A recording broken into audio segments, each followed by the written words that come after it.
Welcome back to Get Down to Business, the show all about small business, jobs, and entrepreneurship. So I've been excited for this conversation, and as promised, I'm joined by Andrea Castle, who is a data curator at Tesla Government, Inc. And Andrea has a very impressive background. We were just talking offline for a moment of some of our shared memories in the Army. I know, Andrea, you served in the U.S. Army as an Arabic linguist from 2001 through 2008, deployed twice, and have been involved in so many initiatives. Andrea, it's a pleasure to have you on the program. Thanks for having me. It's exciting to be here today. Absolutely. So, Andrea, let's talk about you. Let's talk about your background and what you do at Tesla Government. Can you tell our listeners a little bit about yourself?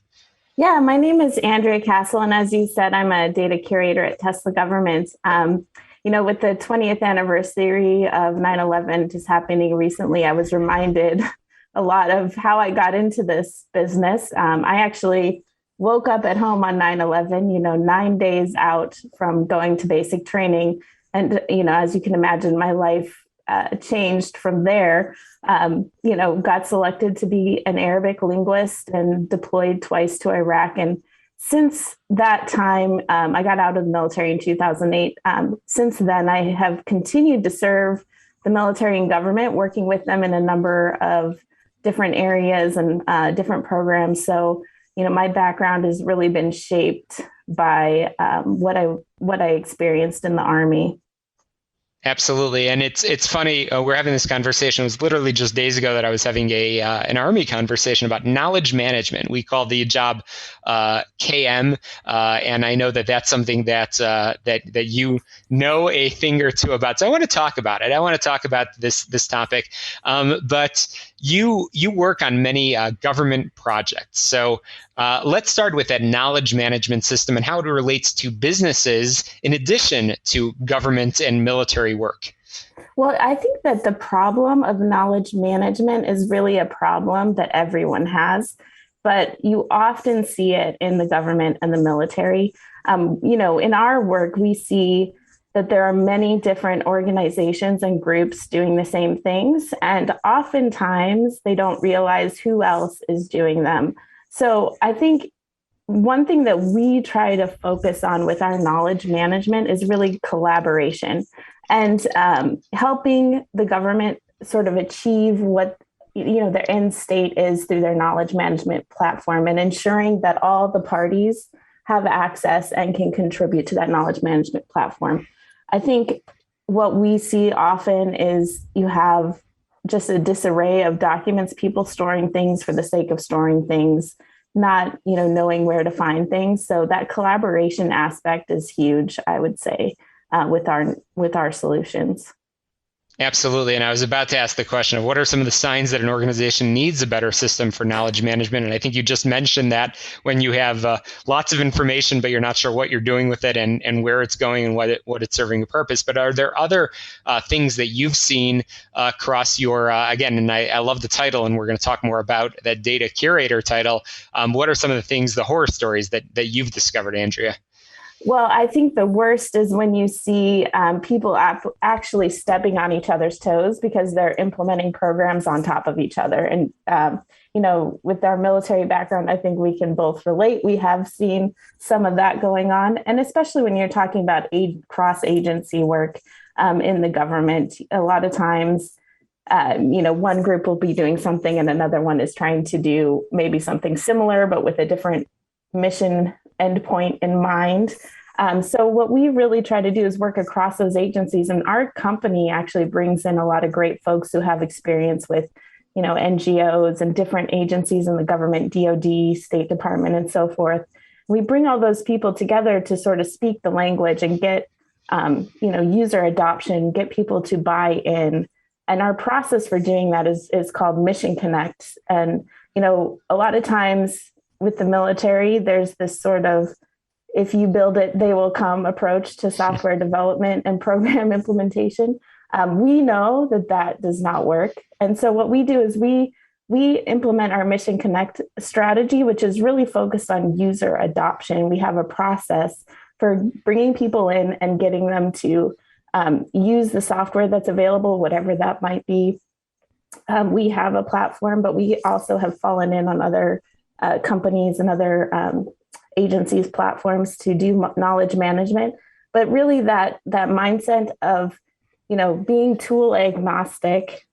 What do you need to do to get the mission done? And I think we've shown a lot of success in that area. Absolutely. Again, I'm chatting with Andrea Castle, data curator at Tesla Government. And Andrea has more than 15 years of experience supporting U.S. government and military clients. And we're talking about some of the areas of knowledge management and sort of breaking down some of the information sharing barriers and building collaborative teams. So, Andrea, I am curious.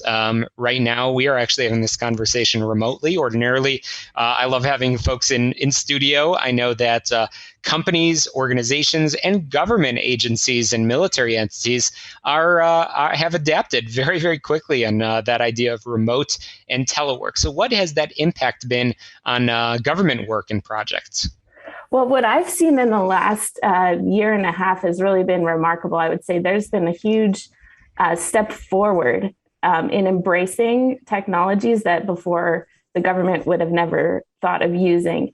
And I think a push to do what works. There is, of course, always the concern with security. And I think that is a very valid concern. But, focus on, who can we work with and what way can we work, and less focus on let's get people into the office, or, we're only working with the people that we can see around us. So I've seen a huge step forward in adoption of new technologies to get work done. And I think it's to the credit of the government and the military that they've been so flexible with that. Absolutely. And there's always those positions that and those responsibilities that you have to do in person. But definitely, I've seen it firsthand, and I know you have as well. So shifting gears and talking about call it project management, which I know is a big piece of where, again, knowledge management is so useful. When you have the information, when you have the data, you're able to hopefully execute on that project. And the same is true both in government as well as in the private sector. So, Andrea, as a data curator, again, at Tesla Government, you've seen a lot of projects and you've seen a lot of data. What are some of the advice that you would share with our listeners on getting a project done on time and on budget? Well, I think having a common schema, getting all the stakeholders together and to buy into the process, first of all, is important before you even get started. And having a schema for your data. What are you going to store? What is it going to look like? How are you going to tag it? But most importantly, what decisions does that information impact? You don't want to just collect things for the sake of collecting things. We see that a lot where, you just end up with mounds of stuff and 20 versions of the same document. You want to make sure that whatever it is that you're going to be using your knowledge management platform, that data that you're collecting feeds decisions. And then, sometimes you might need to start at the end. What decisions are you going to be making? What information do you need to make those decisions? So it takes, key steps in the beginning, working with mission stakeholders to understand what is it that we need? How are we going to answer those questions? And we've done that with a lot of different groups and agencies over the years. Absolutely. Again, chatting with Andrea Castle at Tesla Government. We've been talking about knowledge management, project management, remote and telework, and its impact on work and projects, which is really important. So, Andrea, we've only scratched the surface. I know that there's so much more that you do, and that in your role as data curator, I know that you are involved in. But, Andrea, we are just about out of time, and I want to make sure our listeners know where they can learn more about the important projects you've been working on and learn more about your team. How can people get in touch to learn more? Well, I think the best place to go is teslagov.com. You can read all about our company and what we're doing and working on. And we have a blog on our website. So I periodically will post my thoughts and insights there. So you can check me out there. Absolutely. Well, Andrea, I appreciate you coming on the program and looking forward to staying in touch. And as always, of course, thank you for your service and continued service. You continue to fortunately have a lot of interaction with, again, government, military, and so on. So appreciate you again coming on. We're going to squeeze in a quick break, some headlines, and pay the bills over here and get down to business. When we return, we've got more advice, content, and information. I'll be joined by Alex Greenberg, another exciting entrepreneurial guest. So you're listening to Get Down to Business. Get on my website, shalomklein.com. And be sure to subscribe, rate, review, and share on your favorite podcast app. That way you won't miss a single episode. We'll be right back.